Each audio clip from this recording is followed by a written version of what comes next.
right? You know that. That goes beyond. I've been defending Steph Curry forever. I don't think I've ever been critical of Steph Curry. I am Mr. Steph Curry. And last night, he hit 10 threes and scored almost 50. And I'm not here to be Debbie Downer, but I actually wasn't blown away. I mean, to score 49 points in an NBA game is big. But Steph Curry has been on a streak for a month now that's insane. And he didn't suddenly get this much better.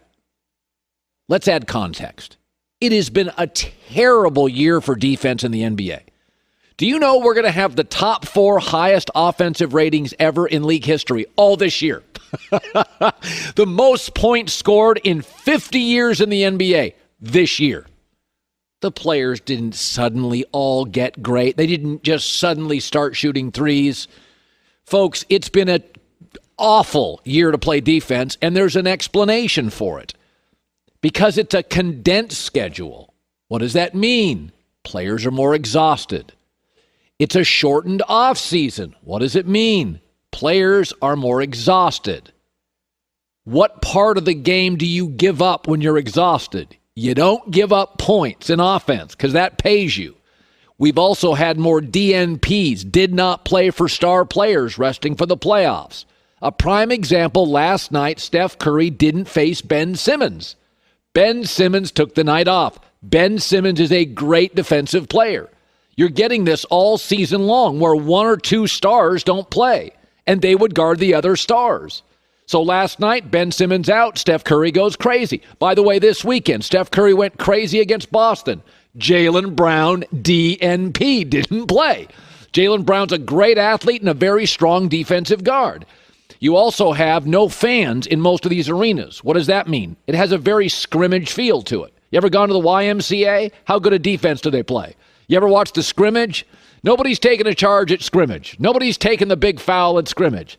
Scrimmages tend to lean offense. So the Steph Currys, the Zions, the Lukas, offensively gifted players are having an absolute field day. Also, because of the increased three-point shooting, and you're noticing this the last couple of years, last 3 years, there's more blowouts. So if a team falls behind by 15, the only way to get back is threes, and if it's not your night shooting threes, the game gets ugly fast. And what happens when the game's 27 points early third quarter? What part of the game do you give up? Defense. Players also this year, it should be noted, and I get it, there's been a little animosity. Most of them didn't want to start the season as quickly as they did, and they didn't want an all-star weekend. So players have kind of decided we're going to pick our spots this year. And where are the players picking their spots? On the offensive end of the floor, because that's how you get paid, and that's how you get shoe deals.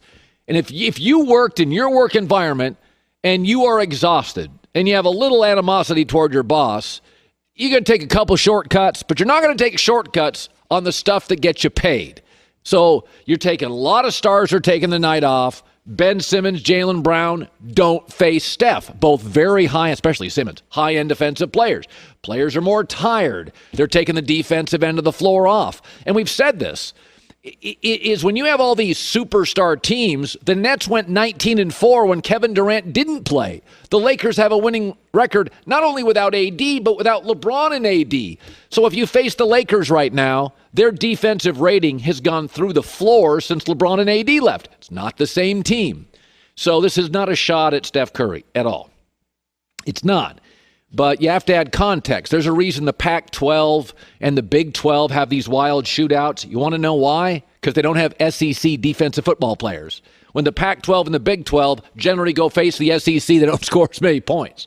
So this year, we've already had almost 100 games where a player has scored 40 points. And we have 200 games to go.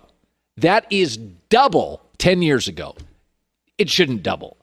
Like in economics, if your stock market doubles quickly, they call it a bubble, right? We have an NBA offensive bubble. It's going to burst next year. Guys will come back. They'll be more rested. Stars will take fewer games off, and the offensive numbers will pull back a little bit. So Steph is great. I love him, but this has been an atrocious year for NBA defense.